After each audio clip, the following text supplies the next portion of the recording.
um dos livros mais cheios de conteúdo. E aqui nós vemos Paulo caminhando no livro, na epístola aos Efésios. Ele vai do alto céu ao mais fundo inferno.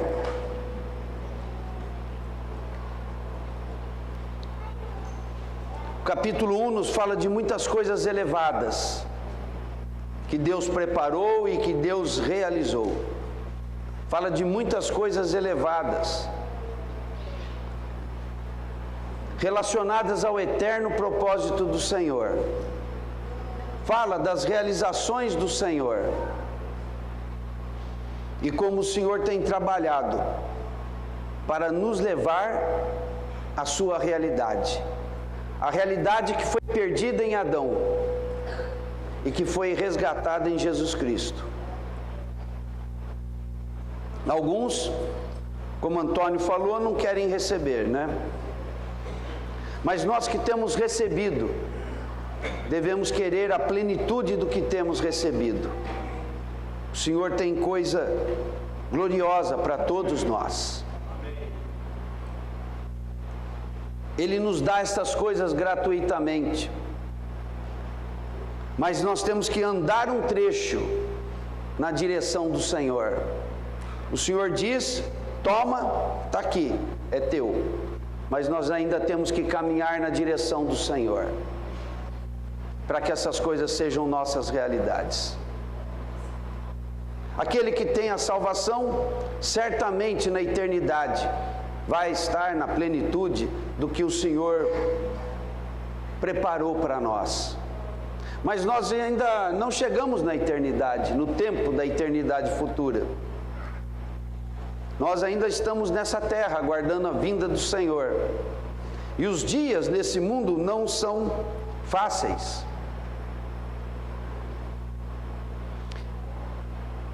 Mas ainda assim o Senhor já nos preparou uma maneira de vivermos prevalecente, vitoriosa.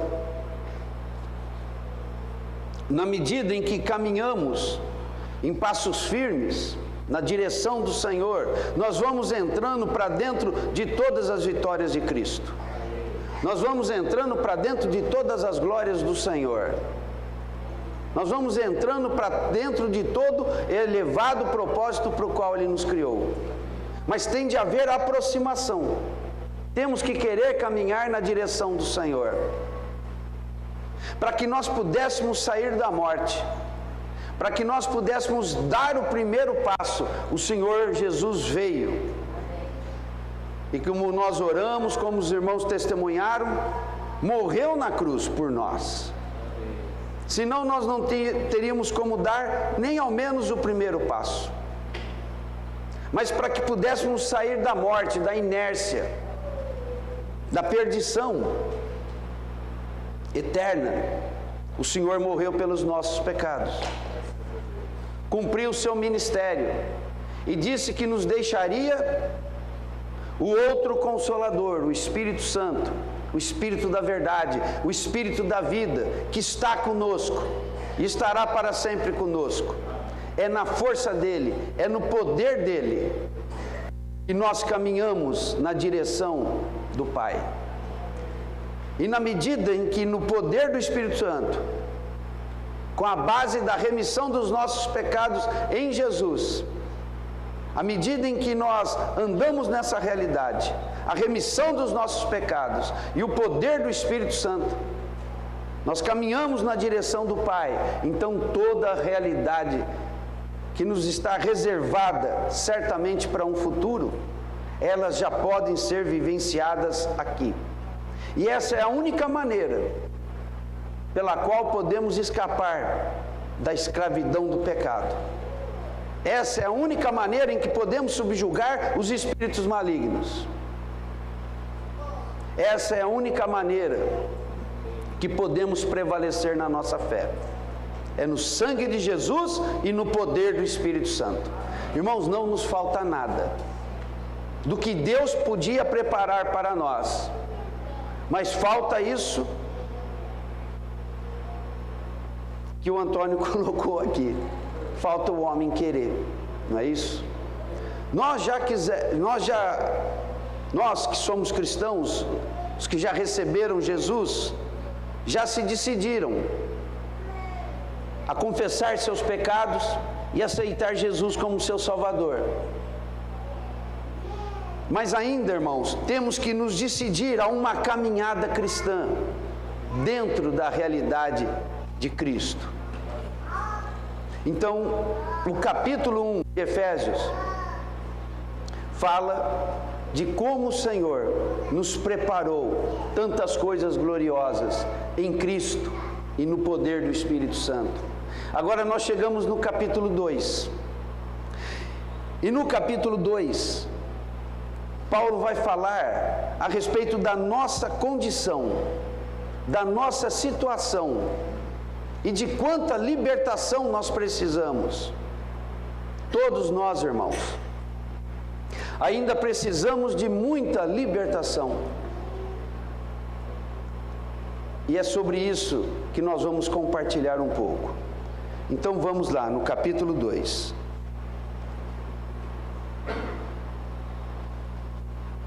Eu vou ler do 1 ao 6. Vou ler o 7 também, do 1 ao 7. Ele vos deu vida, estando vós mortos nos vossos delitos e pecados, nos quais andastes outrora, segundo o curso deste mundo, segundo o príncipe da potestade do ar, do espírito que agora atua nos filhos da desobediência, entre os quais também todos nós andamos outrora, segundo as inclinações da carne, fazendo a vontade da carne e dos pensamentos, e éramos por natureza filhos da ira, como também os demais.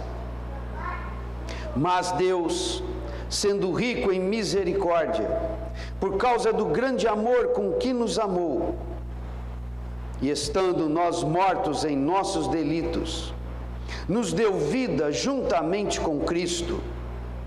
Pela graça sois salvos, e juntamente com Ele nos ressuscitou e nos fez assentar nos lugares celestiais em Cristo Jesus, para mostrar nos séculos vindouros a suprema riqueza da sua graça, em bondade para conosco em Cristo Jesus. Então vamos considerar algumas coisas aqui, irmãos. O Josiano, semana passada, já deu início a esse assunto, e nós vamos, como fizemos no capítulo 1, nos deter agora um bom tempo nesse capítulo 2, e vamos vendo como que ao longo da carta aos Efésios, Paulo trata com uma questão muito séria, que é o nosso andar nesse mundo. O nosso andar nesse mundo.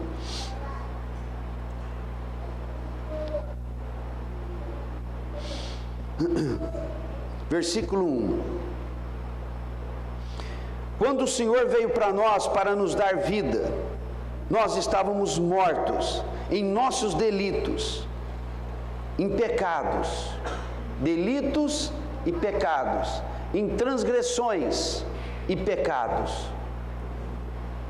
Irmãos, delitos e pecados nos deixa na morte. Estávamos mortos, e na morte cometíamos delitos e pecados. Delitos são transgressões à lei de Deus.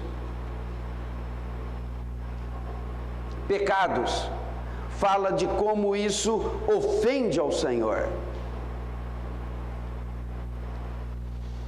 Transgredir a lei de Deus é pecado. Transgredir a lei do Senhor, a palavra do Senhor, ofende a Deus.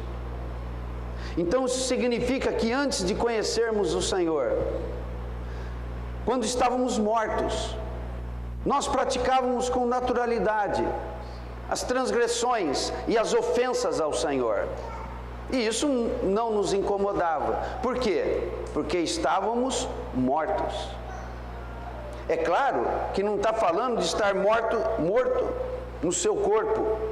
Nós estávamos mortos na nossa condição espiritual. Se os irmãos forem ao versículo 11 e 12 ainda desse capítulo, Paulo fala um pouco sobre essa nossa situação de morte, na morte. O que é estar na morte? É estar fora da vida. O que é vida? Vida é o que há em Deus. Não tem uma boa definição para o que é vida, mas vida é o que está em Deus. Quando eu falo em vida, só para os irmãos entenderem pelo menos um pouco, ainda que não possa ser explicado de maneira plena, mas quando eu falo em vida, eu estou falando em coisa boa ou coisa ruim? Eu estou falando em coisa triste ou coisa alegre? Quando eu estou falando em vida, eu estou falando em ansiedade ou estou falando em paz? Quando eu falo em vida, eu estou falando em ira ou amor? Quando eu falo em perdão, quando eu falo em vida, eu estou falando em perdão ou estou falando em vingança? Quando eu falo em vida, eu estou falando em perdão ou mágoa e ressentimentos? Então, o que é vida? Usando uma expressão popular, tudo de bom. Não é isso? Mas a nossa vida não é cercada de tudo de bom. Tem muitos conflitos, muitas mágoas, muito medo, muita angústia, muitos problemas. Então, de certa forma, ainda temos sobre nós o assédio da morte. Mas o que está falando ali no versículo 1, fala de um estado permanente de morte, do qual o Senhor nos livrou e ainda quer nos livrar. Então o versículo 11 e 12 diz assim: portanto lembrai-vos de que outrora vós, gentios na carne, chamados de circuncisão, por aqueles que se intitulam circuncisos na carne, por mãos humanas, naquele tempo estáveis sem Cristo, separados da comunidade de Israel e estranhos às alianças da promessa, não tendo esperança e sem Deus no mundo. O que é gentil? O que é incircunciso? É tudo que é diferente de ser um israelita. É tudo que é diferente do povo de Deus no Velho Testamento. Quem aqui é judeu? Quem aqui tem descendência judia? Que eu saiba, ninguém. Então todos nós somos o quê? Gentios. Uns são descendentes de portugueses, outros de índio, outros de negros, outros de italianos, outros... e assim vai. Mas de judeu aqui ninguém é, não é isso? Então significa que se nós tivéssemos nascido antes de Cristo, o que nós saberíamos de Deus? Nós estávamos condenados a sermos o quê? Pagãos, idólatras, adoradores de ídolos, sem Deus no mundo, não é isso? Por quê? Porque o conhecimento de Deus e a presença viva de Deus estava apenas com o povo de Israel. Mas quando o Senhor Jesus veio, Ele veio para estabelecer uma nova aliança. E nessa nova aliança, Ele não estabelece só com o povo de Israel, como Ele fez quando os tirou do Egito. Ele estabelece uma nova aliança com a humanidade. E aí nós estamos dentro. Graças a Deus, não, irmãos? Então a nossa situação, antes de conhecermos o Senhor Jesus, antes de nos tornarmos participantes da nova aliança, nós estávamos totalmente estranhos às alianças da promessa. Nós estávamos sem esperança, nós estávamos sem Deus no mundo. E nessa condição, sem conhecer Deus, sem ter esperança de Deus, achando que nós vivemos para essa vida miserável mesmo, sem esperança alguma, nós praticávamos com muita naturalidade delitos e pecados. E quando o Senhor veio para nós, Ele nos encontrou mortos, na morte. Irmãos, se nós não estamos mais na morte, mas estamos na vida, é natural que haja no nosso viver delitos e pecados. Alguém que está na vida, transgride a palavra do Senhor e ofende a Deus.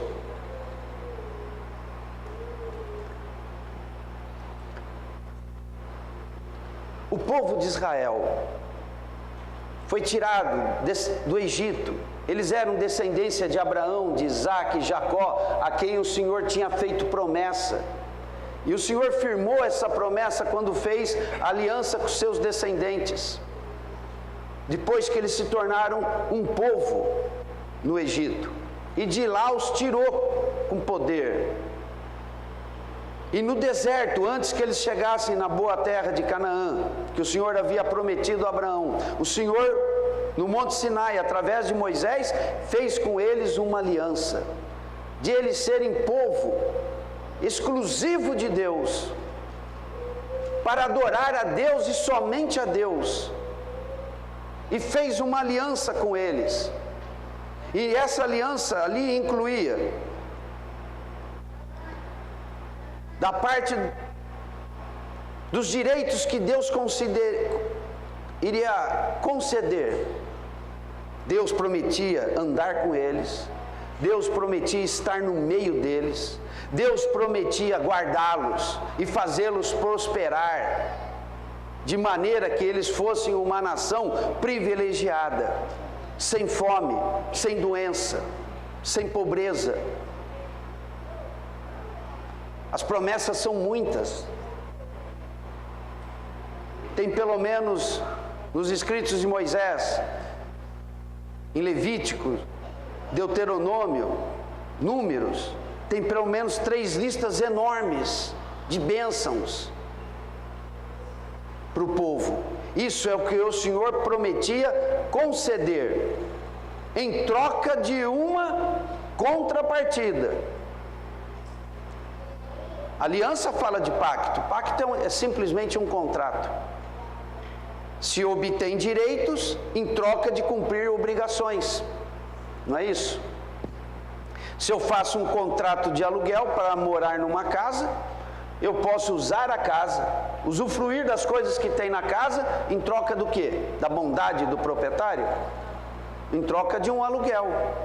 E não só isso, não apenas pagar um valor mensal, mas ainda está cheio de obrigações lá no contrato. E quando sair da casa, a casa tem que estar arrumadinha. E eles vão lá e põem defeito.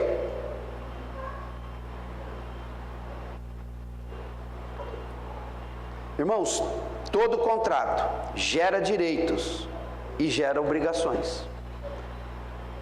O Senhor prometeu a sua própria glória, o seu poder ao povo. Em troca, o que ele queria? Que o povo cumprisse os seus mandamentos. Ah, mas que coisa dura! Irmãos, não tem um mandamento de Deus que seja um capricho divino. Os mandamentos de Deus não são caprichos divinos.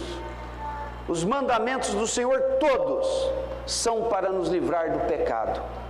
Não há uma coisa que o Senhor exija de nós que não seja para nos fazer livres.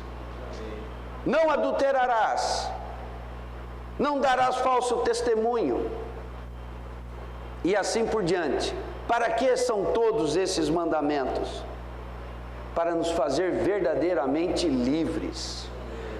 Então, o Senhor trabalha em nós.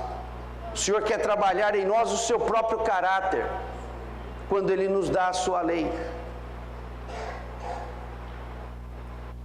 Agora, nós que temos lido a Bíblia, o Velho Testamento, Israel guardou as alianças com o Senhor? Nunca guardou, a não ser por exceção. Como regra, o povo de Israel nunca guardou as alianças, nunca andou na lei do Senhor, nunca amou o Senhor. A não ser em pouquíssimas situações em que um rei forte ou alguma liderança forte se estabelecia no meio deles, o que era sempre por pouco tempo. Fora isso, eles andavam como andavam as nações, até que não houve mais jeito e o pacto foi totalmente quebrado. Sabe aquele cara que entra na casa e no segundo mês já não paga o aluguel? Aí fica o segundo, terceiro, quarto, quinto e promete que vai pagar. Aí um dia ele junta um dinheirinho e paga metade do segundo aluguel. Mas ele vai ficando, sexto, sétimo, oitavo, nono. Aí ele fala, olha, eu vou pagar. Aí um dia ele junta um dinheirinho e paga metade do segundo aluguel quando ele já está no 10º mês. Israel era assim, irmãos, mas estava devendo 8. E no fim, irmãos, o Senhor colocou os profetas na rua e falou por séculos. E eles pouco caso faziam dos profetas. E o segundo livro das Crônicas diz algo terrível ali, até que não houve remédio algum. E o mal que o Senhor não queria que sobreviesse ao seu povo, Ele não teve mais como impedir. Porque Ele não tinha mais como caminhar na sua aliança. Porque o povo foi totalmente infiel. Irmãos, Deus ainda não encontrou na terra os que andam em fidelidade com a sua aliança, a não ser por exceção. O povo de Israel todo é um povo vitorioso? Não, fracassado, extremamente fracassado, jogou no lixo todos os privilégios que recebeu do Senhor. A igreja é fracassada ou bem-sucedida? Qual que é a imagem da igreja, irmãos? Mas no povo de Israel não houve muitos vencedores. A massa do povo de Israel não foi vencedora, mas sempre não houve vários vencedores ali. Não muitos, mas sempre houve. E na igreja também é a mesma coisa. E quando nós chegamos no livro de Apocalipse, o Senhor está buscando quem? Os vencedores, ao vencedor. E Ele exorta a primeira igreja: abandonaste o primeiro amor. E vai exortando: abandona o teu pecado. Mas aos vencedores, sempre tem um vencedor, ou alguns vencedores. Irmãos, o Senhor tem um apelo para nós, de sermos vencedores. O que é um vencedor? É alguém que anda na aliança com o Senhor. As pessoas dizem: o meu Deus é poderoso para resolver problemas. Mas o pessoal não entende que Ele é poderoso para nos transformar, corrigir a nossa vida e nos fazer santo como Ele é santo, nos fazer perfeito como Ele é perfeito.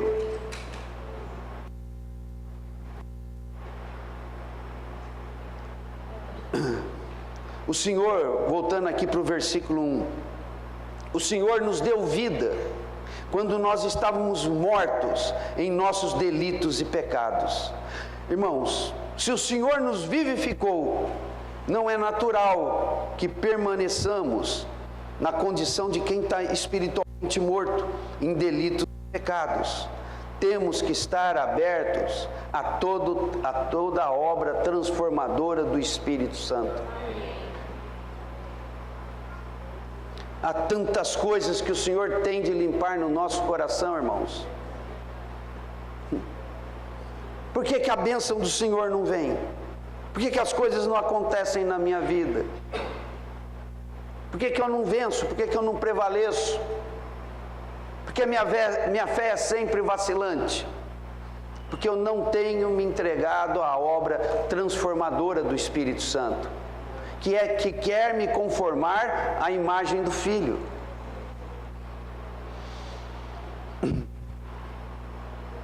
Irmãos, todo o Novo Testamento não fala apenas de salvação, no sentido de sermos livres do lago de fogo. Todo o Novo Testamento, e na verdade toda a Bíblia, fala de uma vida transformada. Eu vou dar um exemplo muito conhecido nosso aqui. Pedro, ele era um homem do ponto de vista moral. Um homem bom ou um homem ruim, do ponto de vista moral? Um homem bom. Do ponto de vista moral, nós podemos dizer que ele era mentiroso? Adúltero? Fofoqueiro? Não. Então, do ponto de vista moral, nós temos que dizer que ele era um bom discípulo do Senhor. Era um homem de bom caráter, não era? Mas um dia, vamos falar agora de Pedro no sentido espiritual. E graças a Deus por essa passagem.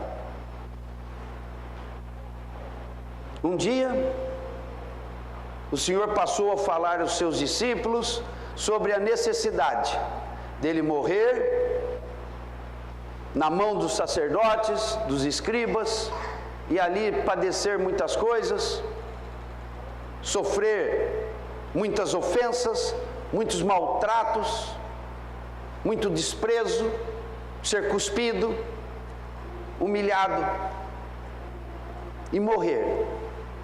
Então ele estava comunicando aos discípulos que isso seria necessário e que em seguida ele ressuscitaria. Ele não falava da sua morte sem falar na sua ressurreição. Diz que Pedro, cheio de boa vontade, cheio de bom coração, chamou o Senhor para o lado, quer dizer, interrompeu a fala do Senhor, falou assim: dá um tempo aí, pessoal, tem uma palavrinha para dar com Jesus aqui, daqui a pouco ele volta. Levou Jesus para o lado e passou a reprová-lo, dizendo: Senhor, isso de modo algum te acontecerá. Esse Pedro é ruim ou é bom? Fala do coração dele, fala dos afetos dele por Jesus, fala do ponto de vista moral. Esse Pedro é bom ou esse Pedro é ruim? E o Senhor deu uma fala tão dura para ele. Eu não queria estar lá para tomar essa repreensão do Senhor. Quero ficar bonzinho e aprender com a exortação de Pedro. A Pedro. O Senhor disse enfaticamente para ele: retira-te, Satanás. Vai de retro, Satanás. Sai fora, Satanás. Naquela hora, o bom Pedro estava cheio de Satanás. Puxa, na manifestação de um sentimento tão bom.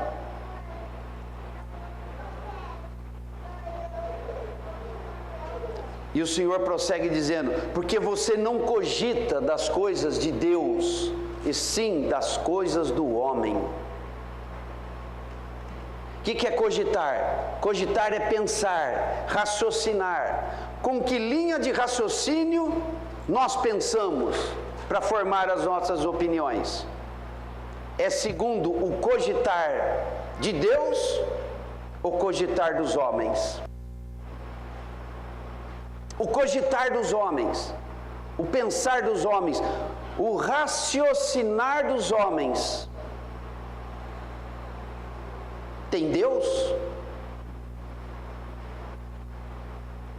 Ele disse para Pedro: Pedro, arreda Satanás, arreda Satanás, porque você não cogita das coisas de Deus, mas das coisas dos homens. Irmãos, o pensar natural do homem é satânico. Até a hora em que o pensar de Deus, por meio da palavra e do iluminar do Espírito Santo, começa a mudar a nossa linha de raciocínio. O bom Pedro, irmãos, o bom Pedro nos deixou aqui um exemplo muito negativo que nós temos que temer. Se até as coisas boas dos homens o Senhor chama de Satanás, quanto mais as nossas coisas más. Se esse bom sentimento de Pedro pelo Senhor, não, Senhor, você não vai morrer, mas o Senhor estava dizendo que é necessário eu morrer. Irmãos, tem tantas coisas na nossa mente que o Senhor está dizendo é assim, e nós estamos insistindo, é assado. Aí dali a pouco eu não sei porque que meu filho foi para as drogas. Dali a pouco eu não sei porque eu estou pensando em me separar. Dali a pouco eu não sei porque que o meu dinheiro não dá nunca. Eu não sei porque que vivo doente em casa. Porque nós estamos cheios de Satanás. Ah, então eu estou falando que os irmãos estão perdidos na maior imoralidade e devassidão? Não. Vocês só estão pensando segundo o homem. Segundo o homem. E o pensar natural do homem é cheio de Satanás. E o resultado disso é morte, é destruição. Por que eu não estou bem? Por que eu não tenho paz? Porque eu ainda não cogito, ou seja, eu não penso, eu não raciocínio com as coisas de Deus. Paulo nos exorta: pensai nas coisas lá do alto, não nas que são aqui da terra. Ou pensai conforme as coisas lá do alto, não conforme as coisas que são aqui da terra. Colossenses, capítulo 3. Você prepara para a gente cantar essa musiquinha, Josiano? Pensai nas coisas. Não, mas aqui na reunião ainda, tá bom? Hoje.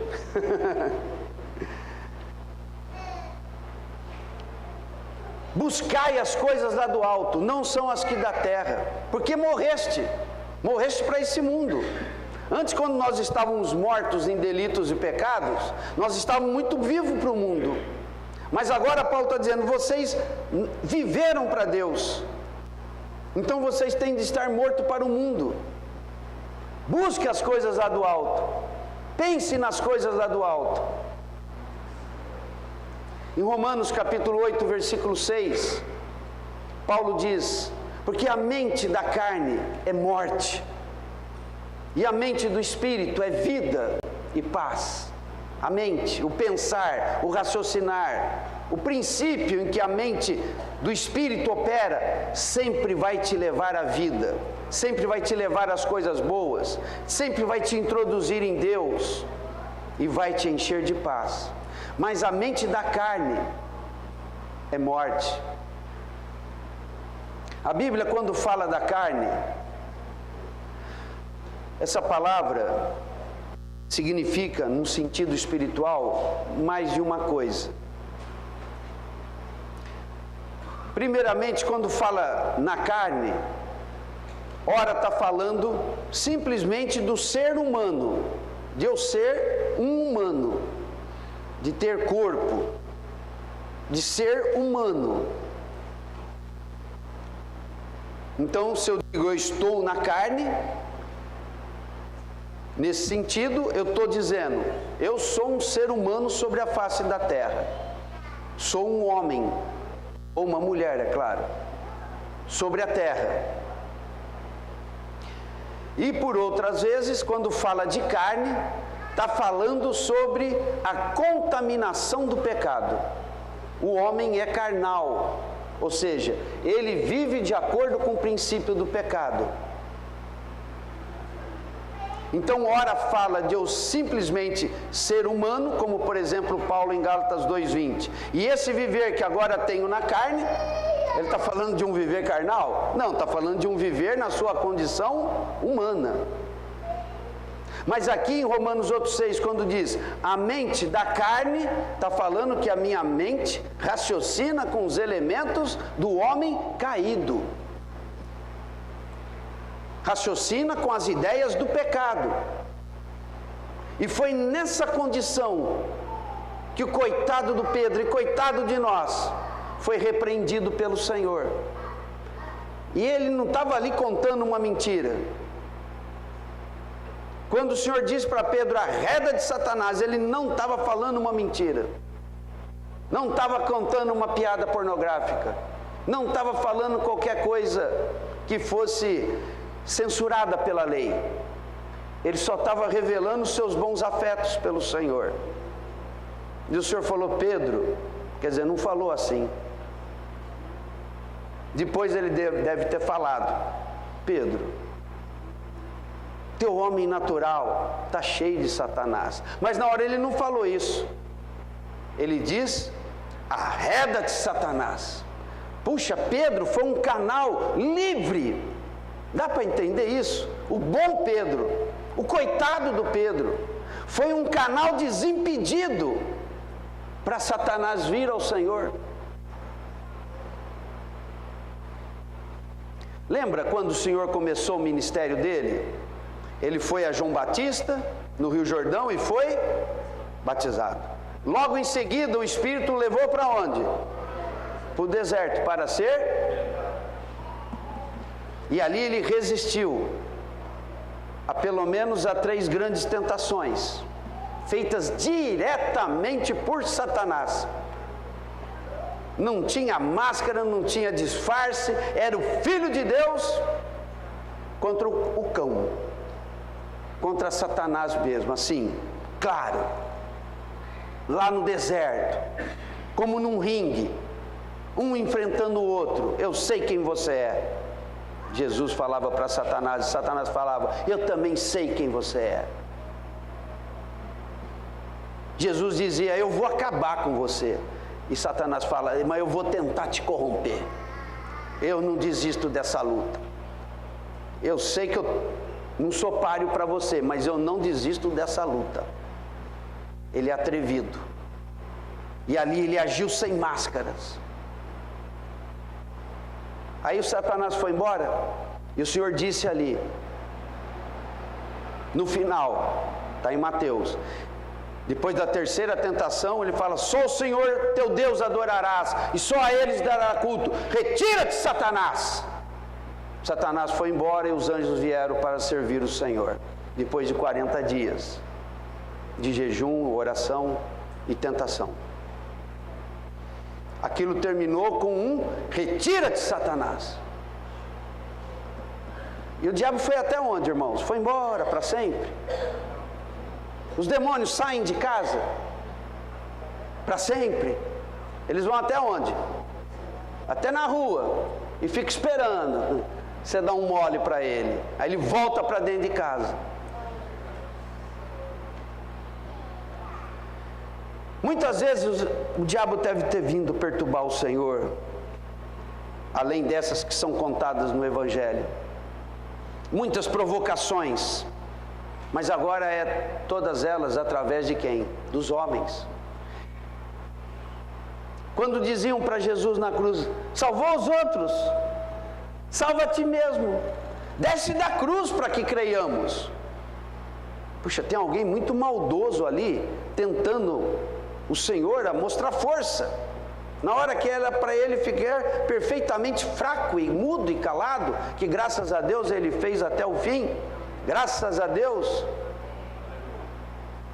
De muitas formas ele era provocado, como em João 8, e vieram alguns escribas e fariseus, e jogaram diante dele uma mulher pega em flagrante adultério. Mestre, essa mulher foi pega em flagrante adultério.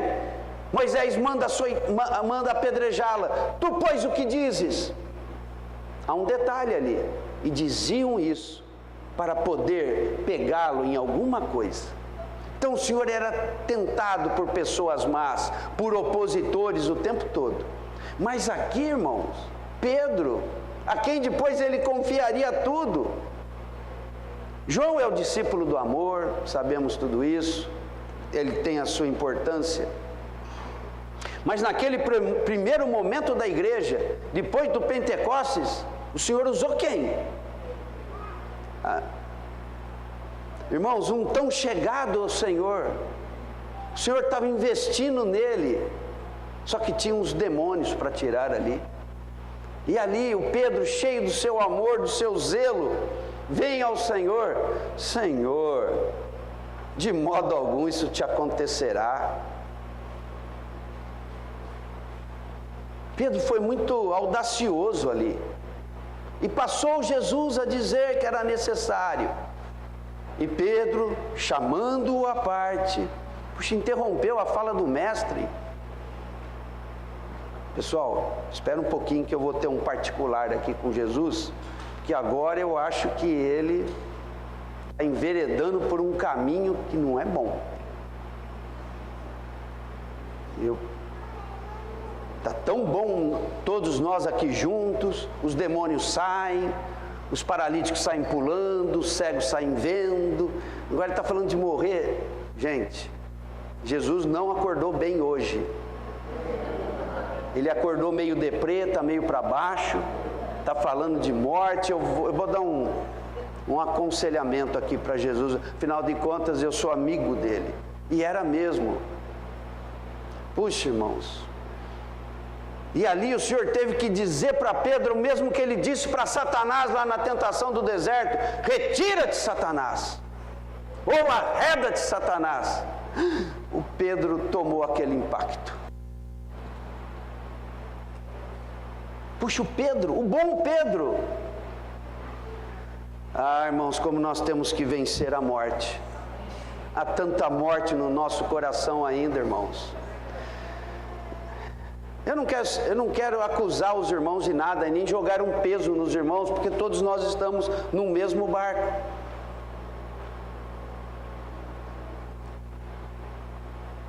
Mas nós temos que tratar com os nossos delitos e pecados. Não podemos saber que pecamos, não podemos saber que cometemos um determinado pecado, e não nos importamos em buscar no Senhor saída para aquilo, libertação para aquilo. Isso não é vida de cristão, irmãos. Isso não é vida de crente. Eu não quero enfatizar o mau testemunho e a vergonha que traz por nome do Senhor e para a igreja. Não quero enfatizar, só quero falar. Eu quero enfatizar que isso é servir ao pecado como escravo. O Senhor já nos deu vida. Se Ele nos deu vida, nos tirou da condição da morte, em que andávamos indiferentes à palavra e aos mandamentos do Senhor, e cometíamos delitos e pecados e ofendíamos a Deus, porque não nos importávamos com Deus. Mas não pode mais ser assim. Para quem os olhos do coração já foi iluminado, já vimos o sofrimento do Senhor, já vimos que Ele nos deu o seu Espírito. Agora só podemos querer ser cada dia mais vivificados. Que o Senhor nos ilumine como Ele iluminou a Pedro. Ali foi uma exortação dura, uma situação dura. Tem um outro exemplo, também muito forte, que é o de Tomé. Irmãos, só um entre os 12 traiu o Senhor. Os outros 11 manifestaram as suas fraquezas. Alguns está escrito lá nos evangelhos, como essa de Pedro. João e Tiago, antes de voltar na de Tomé, João e Tiago, uma vez, o Senhor falou: olha, vocês vão indo à frente, vão passando pelas aldeias, pelas cidades, e onde tiver gente, vocês falam: olha, Jesus vai passar daqui, prepara o caminho. E teve alguns lugares, onde eles chegaram todo animados lá, Jesus vai passar daqui. E a turma falou, não queremos nem ver ele por aqui, pode mandar embora. É assim, desde aquele tempo, Antônio, desde aquele tempo.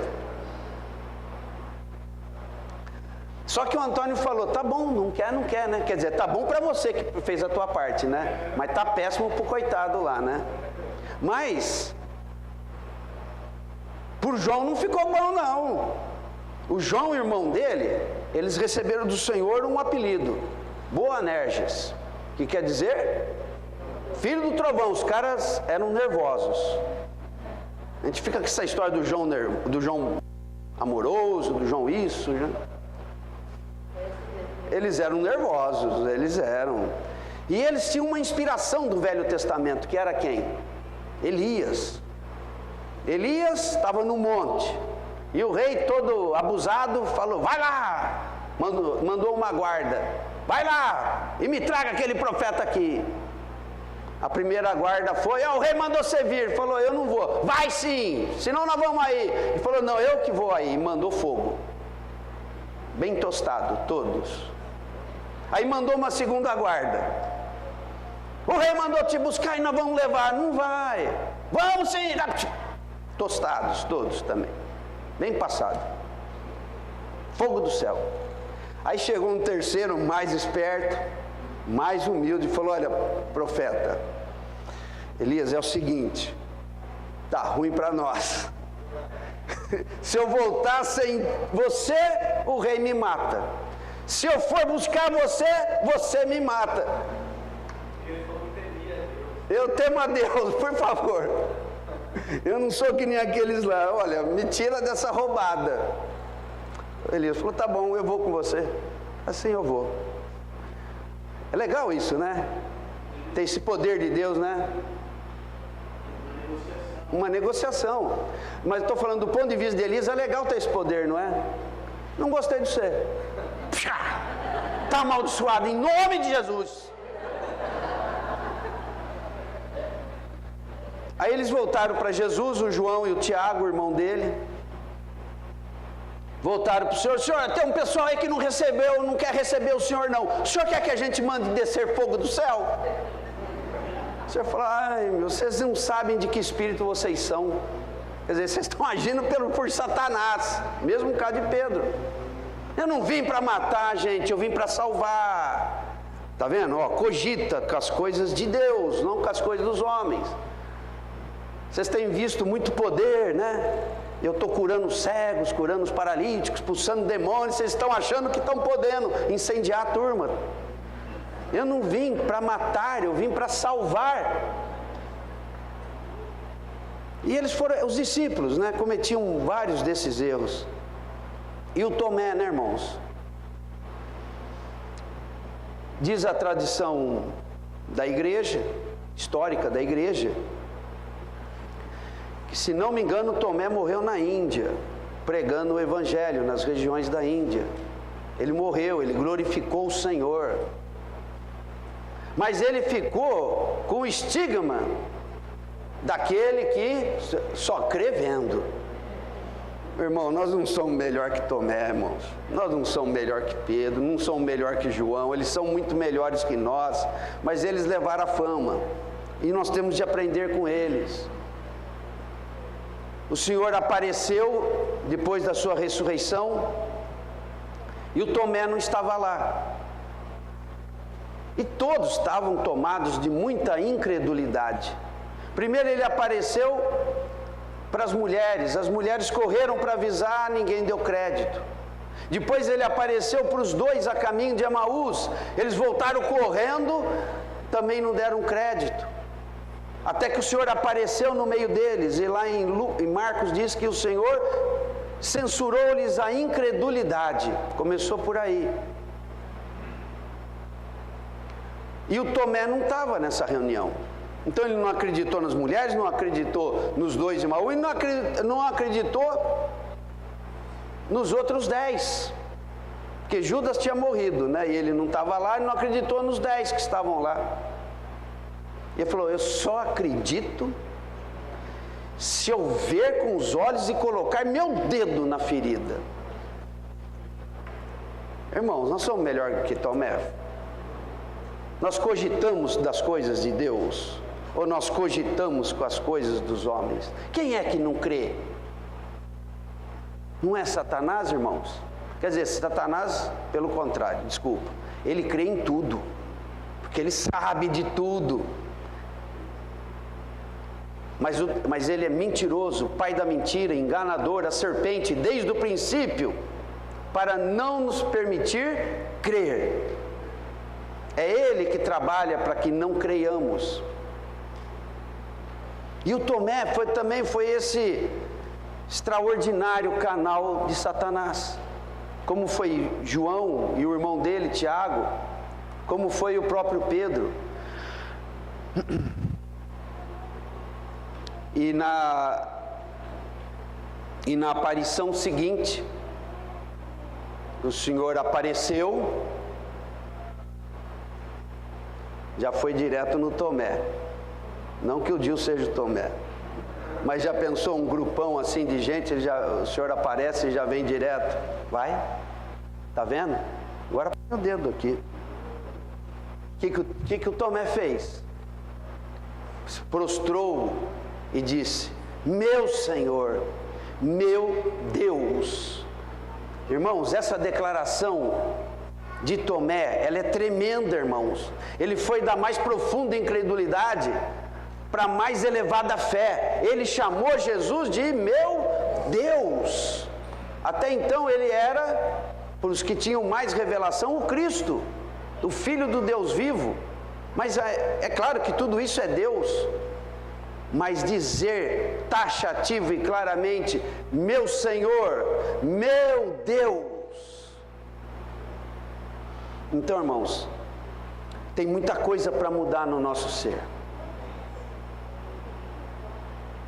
Tem muitas coisas do nosso coração caído que precisam ser restaurados. Ele vos deu vida, estando vós mortos nos vossos delitos e pecados, nos quais andastes outrora.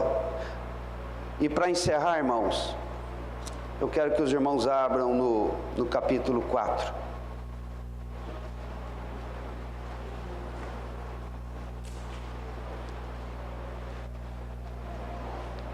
Versículo 17. Ali, o Josiano esclareceu a semana passada. Ali no capítulo 2, Paulo está dizendo: vocês andaram outrora. Mas parece que esse outrora não passou ainda não, para os Efésios. Eles continuam caminhando, muitos ali continuam caminhando nos seus pecados. Versículo 17 do capítulo 4.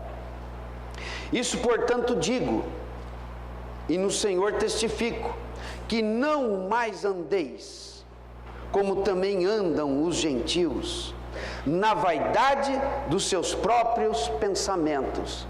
Vocês estão conseguindo ligar a vaidade dos próprios pensamentos com cogita das coisas dos homens e não de Deus? O homem, quando não se dobra na sua mente, para no seu intelecto ser submisso à verdade, ele fica pensando e raciocinando com as coisas do mundo, do homem natural, do próprio Satanás. E isso não o livra de continuar cometendo delitos e pecados. Irmãos, temos que nos livrar da vaidade dos nossos próprios pensamentos, das nossas próprias opiniões. Temos que saber muito bem em que linha de raciocínio firmamos opiniões e conceitos. É cogitando das coisas de Deus ou cogitando nas coisas dos homens? Eu estou simplesmente trazendo a minha tradição familiar? Ou estou trazendo a minha tradição, ou aquilo que eu aprendi com a vida, e não com Deus?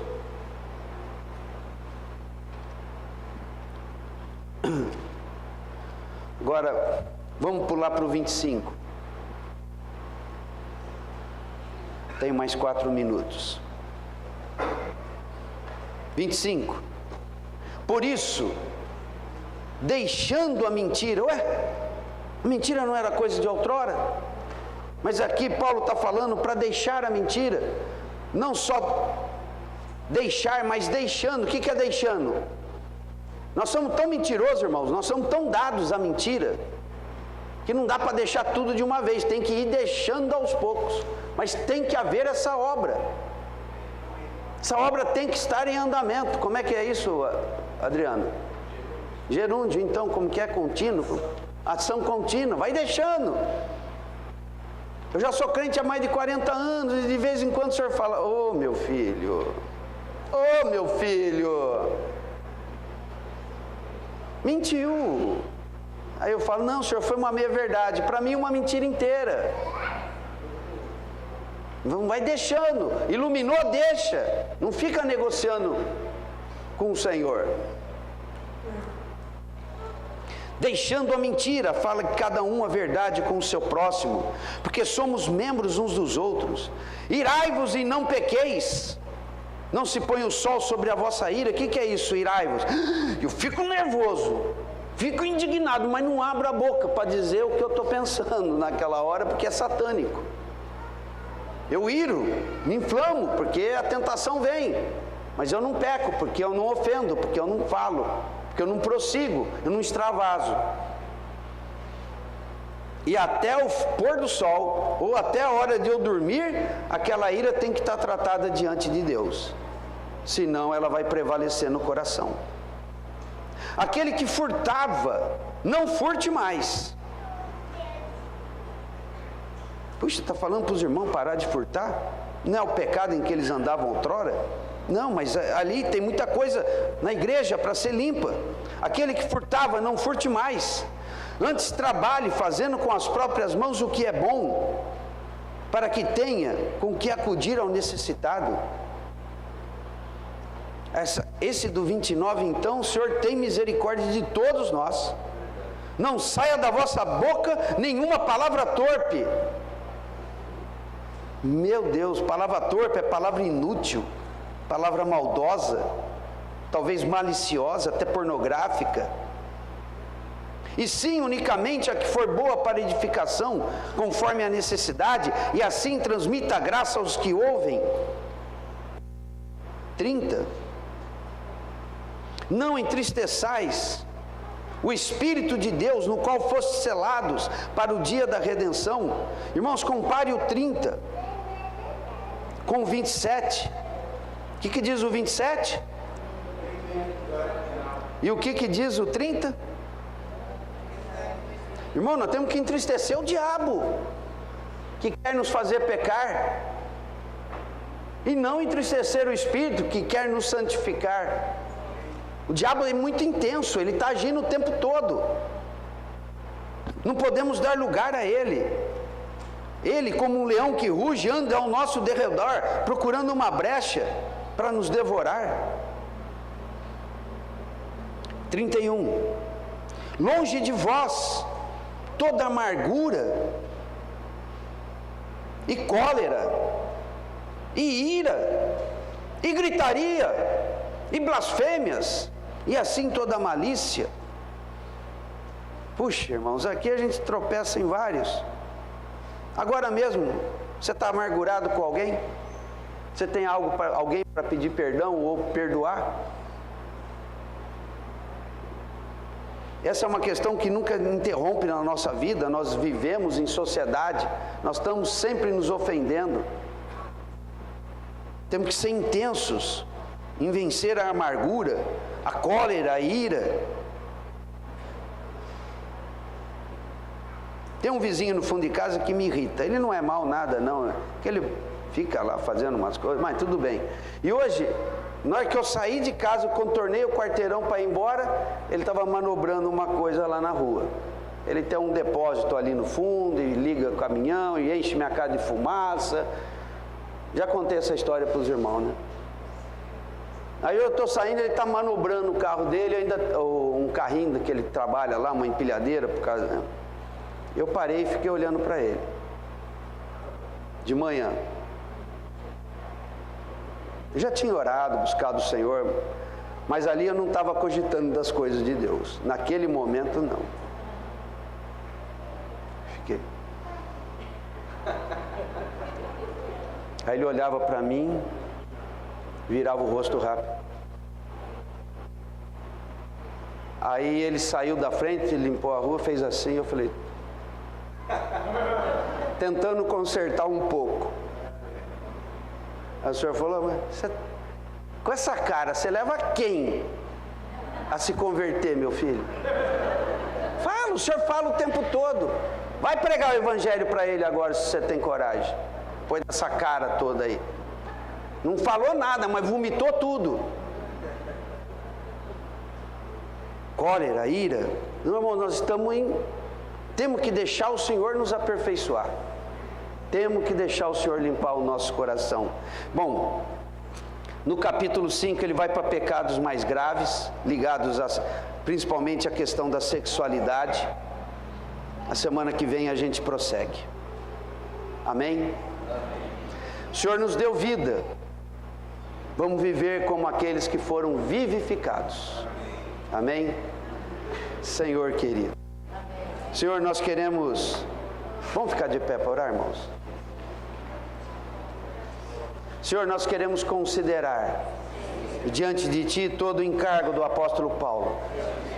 Queremos considerar todo o testemunho da palavra. Ó Senhor, tem misericórdia de nós.